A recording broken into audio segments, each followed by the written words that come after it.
We're going to be doing an axle on a 2004 Nissan Maxima. I already looked at them. It had a little wobble in the steering wheel, and it's the passenger side that's bad.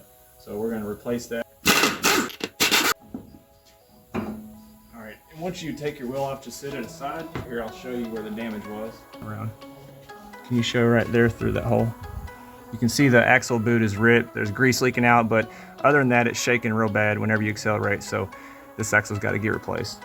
We used our pliers to just kind of straighten this cotter pin right here. We're just going to pull that out.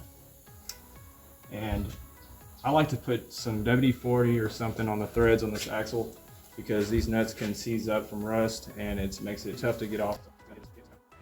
And this is a 36mm socket that you'll need to get this axle nut off. Alright, I went ahead and pulled these rubber grommets here for the ABS wiring harness. Like I said, there's one here and back here on the back side, and they just simply pull right out, and you'll lay that aside.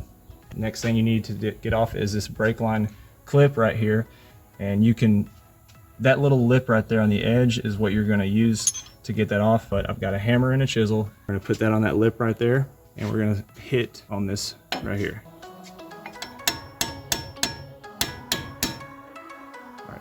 And it just comes right off. You'll pull that out and set it aside, and this brake line will push through and you'll pull it out of that bracket. The next thing we're going to do is take off these bolts right here. There's two of them. Then on the nut side it's a 19mm, and here on the end of the bolt it's a 17.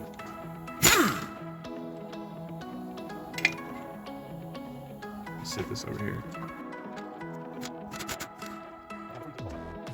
All right, now at this point we're going to take these bolts out, and to do that sometimes they're a little tough, so just grab this shock body here while you also push this bolt through. You may have to shake it a little bit.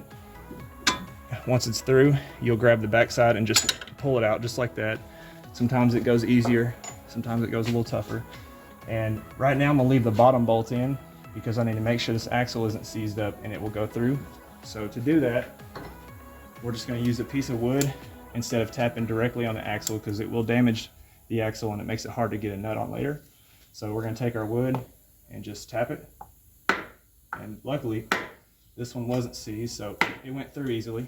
You can see how much further it's gone in. Grab the shock and push this bottom bolt. Careful not to pinch your fingers. And then once it's through, you'll just grab the back side of it and pull it out. May have to wiggle this a little more. And it's out. We're going to go ahead and set that over here. Now, I like to check again, make sure everything's clear. We're going to pull the hub back, and that's going to swing it out, and this axle is going to go through. Grab the axle on the back side just to kind of hold it forward, and I'm going to pull back on this rotor to get this off. So just like this, pull back. Okay, that's disconnected now. And then as far as the axle goes, we're just going to, like so. And you're going to get dirty doing this, it's just part of it. But anyway, there's your axle. All right, now before we can pull the axle out, we have three 12mm bolts. There's one right here on top, one there, and then one on the front side. It's right back there. And we have to take those out. That's a bracket that actually holds a bearing, holds the axle. This is a two-part axle. It has a mid shaft, so that bracket has to come off and the whole assembly slides out of the bracket attached to the engine. All right, and to get to those 12mm bolts, I'm just using a couple of 1/2-inch wobble extensions and then, just a 1/2-inch socket. It made it pretty easy to get in there. Alright, there's one. Alright, there's two. And third one here in the front. It's a little harder to see, but it is right here. Nissan's good about making space for you to get tools in there.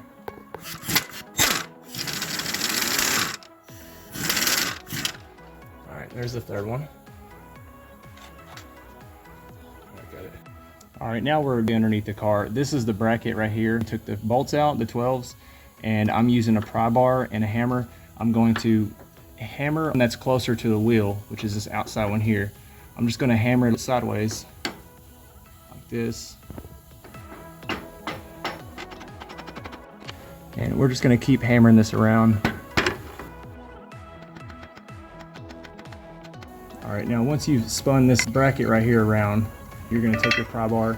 You can put the corner of it in the hole if you want to kind of hold it in place, but you're going to put that there and gently tap on the back of your pry bar, and that's going to pull the axle out of the transmission.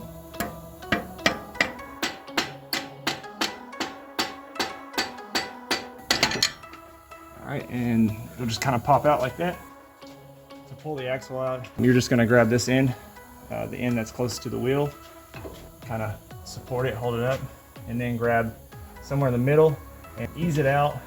I mean, it's going to hit on some things while you're coming out, but that's okay. Just kind of fish it out of there. All right.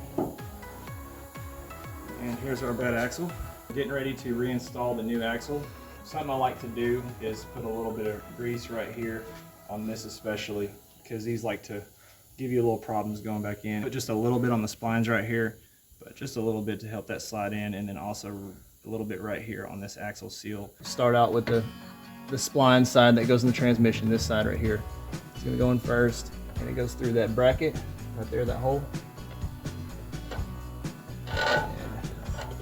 And you're just gonna have to work with it to get it.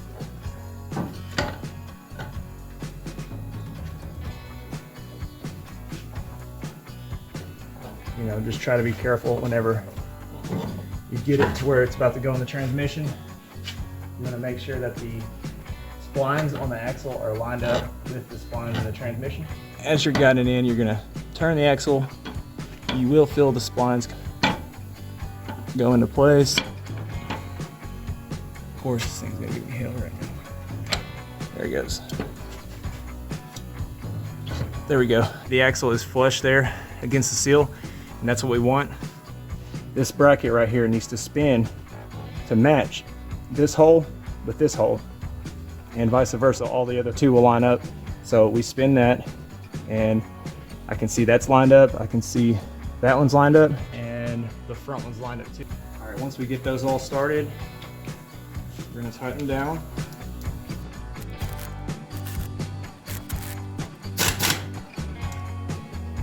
Okay.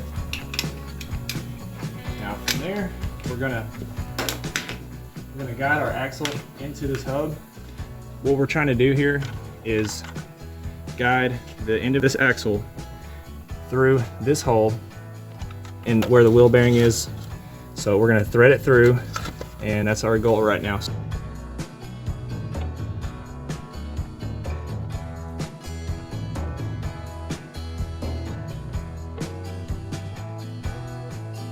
Right here, just like that.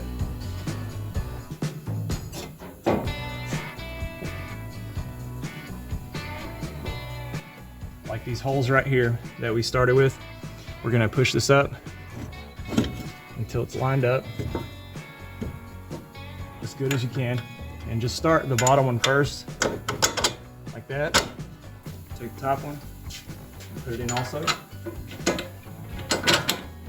followed by take your axle nut, thread it on. Once that's threaded on, you take the nuts that go to these bolts here, and we're gonna just thread those on for now. We're not tightening anything right now, we're just threading it on. Same thing with the bottom. Okay, now we're gonna use our impact and our sockets to tighten those up.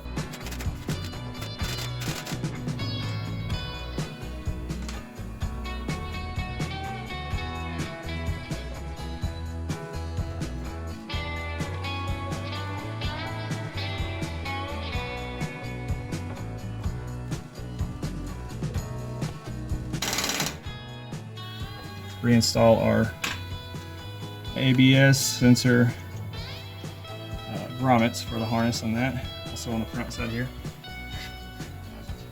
There, pull it down. And then also right here, our brake line. So to put that back on, push it back through, and then pull it back forward. We're gonna take our clip, and it goes back in the same way it came out. You'll use your hammer and just tap it back on. Like so. We need to put that Carter pin back in. Make sure you don't forget that, that's a safety. And you can reuse the old one. Just pinch it back together and push it through the hole.